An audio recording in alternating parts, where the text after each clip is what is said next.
പാണക്കാട് തങ്ങന്മാരൊക്കെ ഞങ്ങൾ ആൾക്കാർ ഒക്കെ ഇവരെ ആൾക്കാരപ്പോ പാണക്കാട് തങ്ങന്മാർ ഞങ്ങൾ ആൾക്കാരത് മാത്രല്ല ഇപ്പൊ പാണക്കാടേ ഞങ്ങളെ ഷെയ്ഖുനാക്ക് നല്ല സൽക്കാരാ കിട്ടണത്.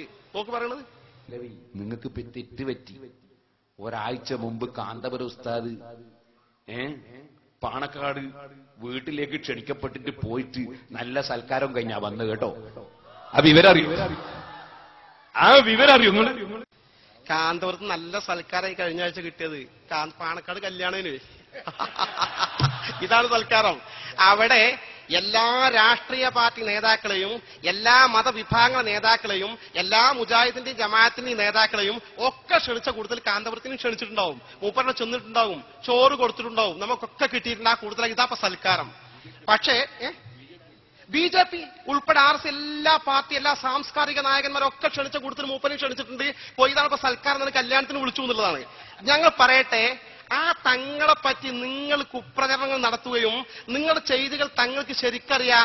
തങ്ങളടുത്ത് ചെന്നിട്ട് വീടിന്റെ ഉദ്ഘാടനത്തിനാണ് ക്ഷണിക്കാൻ ചെന്നിട്ട് ഇപ്പുറത്ത് പള്ളിന്റെ കൂപ്പൺ സംഭാവന നമ്മൾ ഇപ്പുറത്ത് കൊടുത്തിട്ട് അപ്പുറത്ത് മൊബൈൽ മാറി നിന്ന് ഫോട്ടോ പിടിച്ചിട്ട് പത്രത്തിൽ കൊടുത്ത് തങ്ങളെ വഞ്ചിച്ച നിങ്ങൾക്ക് നല്ല സൽക്കാരല്ല, തങ്ങൾ പരമാവധി ചീത്തയും കിട്ടിയിട്ടുള്ളത്.